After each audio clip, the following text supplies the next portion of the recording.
All right, welcome to day 65 at MCT4C. This lesson is 7.0b. Our first lesson in the book is actually 7.1, which will be next day's lesson. But today we're going to talk about perimeter. And second day in a row, instead of a review, and because this is all sort of review, we're diving right in the 3-minute review into the lesson. So to find the perimeter, what do? We just add up the distance around the outside.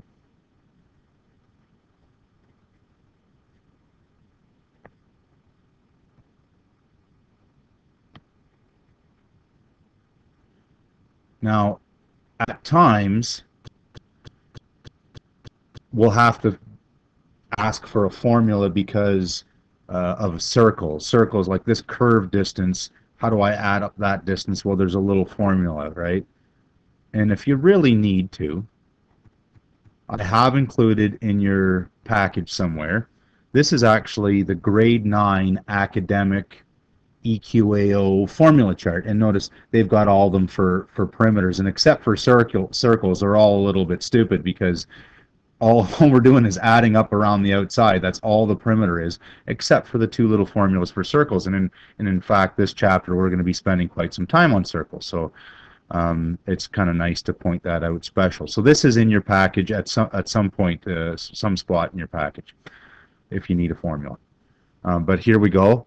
There's, as you'll see in the next couple of days, this is review stuff, but there's some, little curveballs and tricks and things we need to remember along the way. Like, for instance, the perimeter, no problem. We're just going to add up around the outside, except for there's a couple of things. First of all, that looks like it's a mess. We got 1 foot 10 inches there. Let's change that all to the same unit, right? 1 foot is 12 inches, so put that all together. That's 12 inches there, and 10 inches there is 22 inches. And of course, we don't have this side, so how are we going to do that? Well, it's a right angle triangle. We're going to have to use Pythagorean Theorem, right? Good old Pythagorean Theorem. Pythagorean Theorem. A squared plus b squared. The hypotenuse is the one that's pointed at by the 90-degree angle. 32 squared is equal to x squared plus 22 squared. No, we don't really care about whether x is here or x is there. That doesn't matter. Subtract 22 squared from both sides. Bash that into a calculator is 540. Square root both sides. And I get x is about 23.24. Now, again, when it's imperial, decimals don't mix well with imperial. So usually, we try and get a fraction of it. Like, this should be a fraction of an inch. And so what's pretty close here, and this is kind of nice, this is about a 1/4 inch, and I don't even have to think about it. So that's about 23 1/4 inch. And then the perimeter is just those 3 things added up. I kind of think about starting in one spot and walking around the outside until I get back to the starting spot, which is about 77 1/4 inches.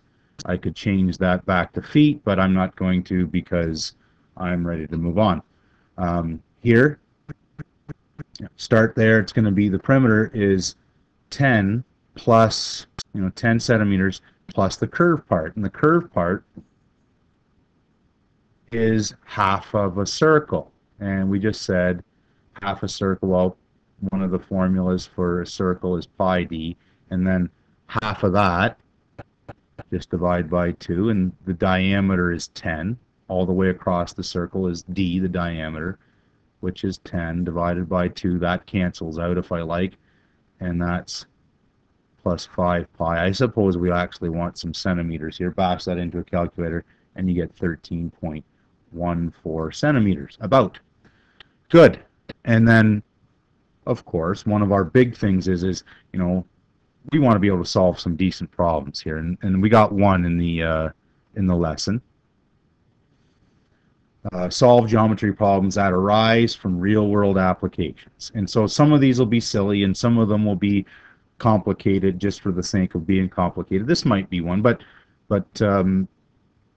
you could see how this something like this could happen. A wire trace around an electronic component is shown. So this is maybe you've opened up a cell phone or a computer or something, and this is wire, right? That's running from one component of the phone to the next, or the computer or whatever, and it's gold wire, and we want to know how much it's going to cost. Well, this is just a perimeter question, right? Where if I start in one corner, I just got to add up all the pieces, right? I'll add up all the pieces, and not all of them are known, and some of them are in different units. So for instance, I see this as in millimeters.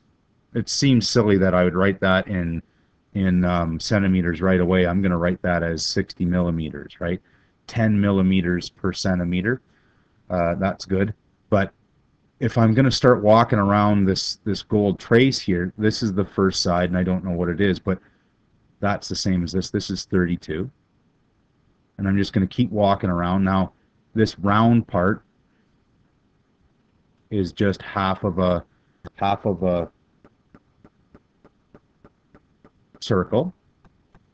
The curve is half a circle, pi d divided by 2.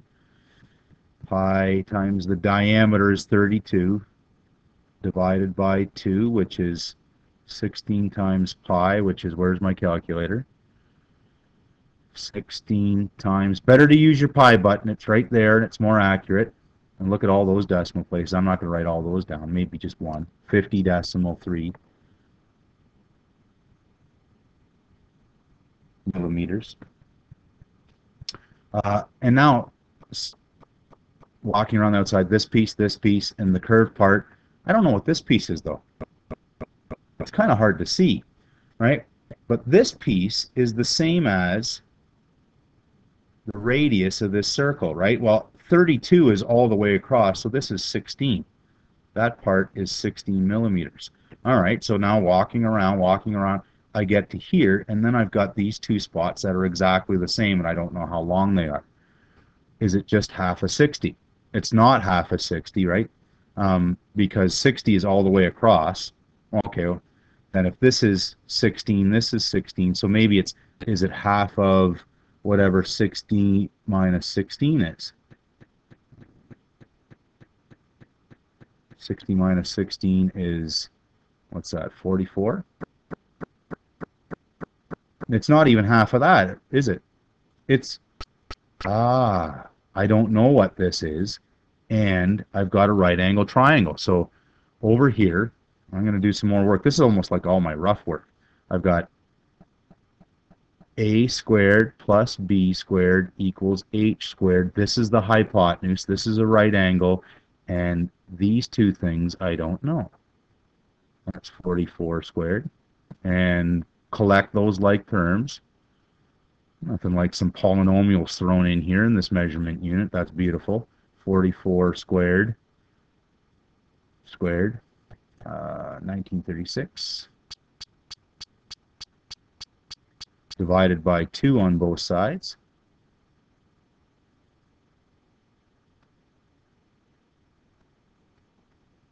$968. Square root of that is about, rounded to the nearest decimal place. Where's my square root? I think I got to go inverse. No, I don't have to. Where's my square root? Square root, square root, square root.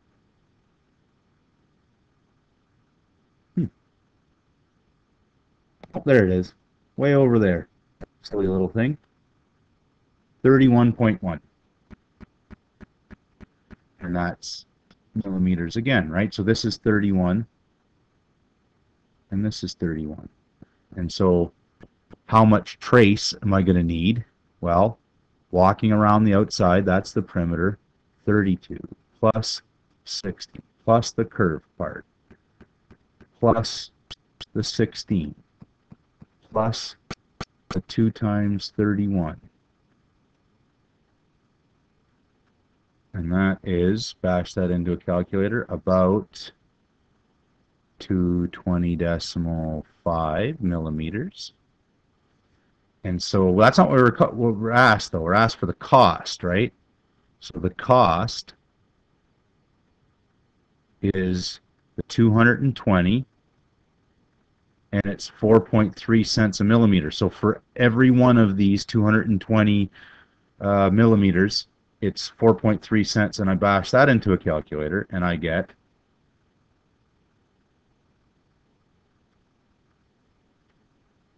948.15. And what's that? What are the units? Well, this was in cents per millimeter. This was in millimeters. So this answer is actually in cents, which is silly to answer this in cents. Let's answer it in dollars. Move it over 2 spots. $9.48. The cost is $9.48 for the trace. Part B. A heat sink must be placed every 1.2 centimeters. How many sinks are needed? Well, so they're going to place sinks every 1.5 centimeters here just to make sure this thing doesn't melt down, whatever it is, some component, maybe a cell phone or whatever, every 1.2 centimeters. Well, notice my perimeter that I have is in millimeters. So what I got to do is figure out how many of these 1.2 centimeters, 12 millimeters, right? 1.2 centimeters equals 12 millimeters go in. Well, all right, no worries. So let's say 220, oops, clear, 220.5 divided by 12, and that is 18.375.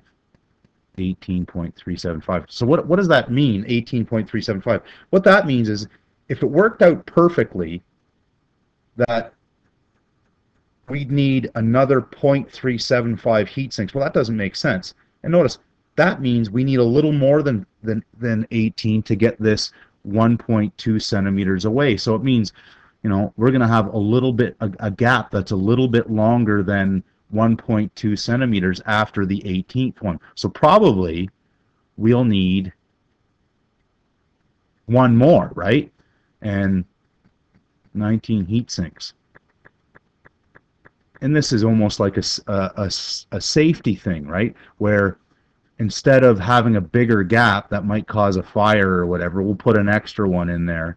And I realize that, who knows, I don't know how heat sinks work, but if I put one there, would it be good for that entire area? Well, not according to my calculation. Wherever it went on this big line of trace, we're just placing one every 12 millimeters. And we round up so we don't have a gap that's bigger than the 1.2 centimeters. All right, that's it for this one. Good luck with the perimeter, and stay classy, Northwestern.